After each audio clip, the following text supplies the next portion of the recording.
Magandang araw po sa inyo mga kaibigan. Meron po akong mabilis na update sa Gilas Pilipinas at kay Kai Sotto. Nandito na sa atin sa Pilipinas, kasama pa sa practice ng Gilas ngayong araw, nag-shooting pa.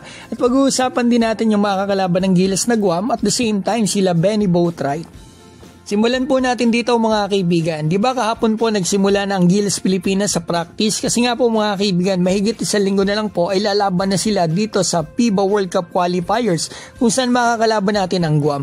Eto mga kaibigan, mainit-init pa. Nilabas na po, in-update na ng FIBA yung kumpleto. Lahat ng teams na kasali dito sa qualifiers na ito, 16 teams, buo na lahat. May nakasulat na kaagad dito ng mga roster nila mga kaibigan, mga player pool o lineup.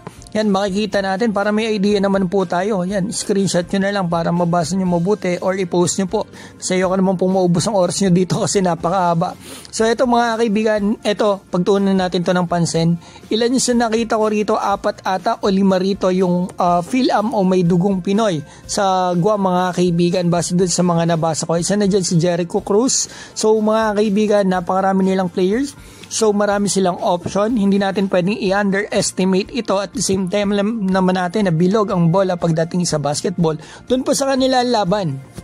So eto, punta naman tayo dito kasi may update po kay Benny Boatwright at kay Malik Diop sa naturalization nila. Ngayong araw po, eto mga kaibigan, habang ginagawa ko ang video, etong updated, pinost nila. Nandito sila mga kaibigan sa Justice Committee hearing sa House of Representatives para nga po dito sa naturalization nila. Sabay sila mga kaibigan. Ako, masasabi ko maganda to kasi marami tayong option.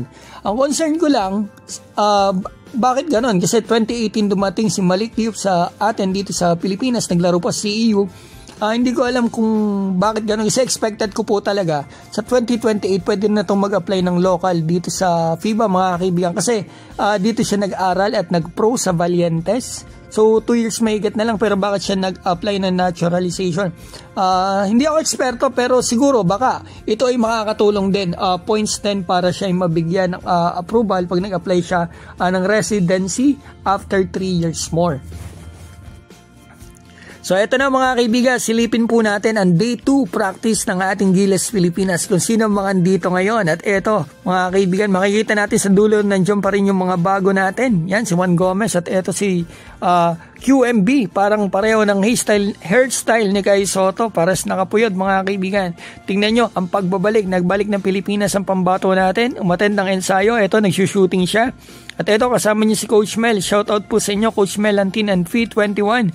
So ito makikita natin, may para talagang iba yung aura ni Kai ngayon. Mas maganda, mas maangas siyang tignan dito sa kanyang bagong style. Mas lumapad yung katawan niya.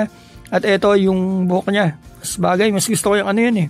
Yung intimidating factor din kasi yung ano, yung maangas tingnan, yung may mga balbas at long hair. At the same time mga kaibigan, sa Pinasikay may event po ang bilig. Sa Taguig to mga kaibigan, 2 days, November 22 and 23 yan mga kaibigan. Hindi ko po sigurado kung makakapunta si Kai dyan, pero tingin ko baka mga kaibigan kasi medyo malapit ang BGC.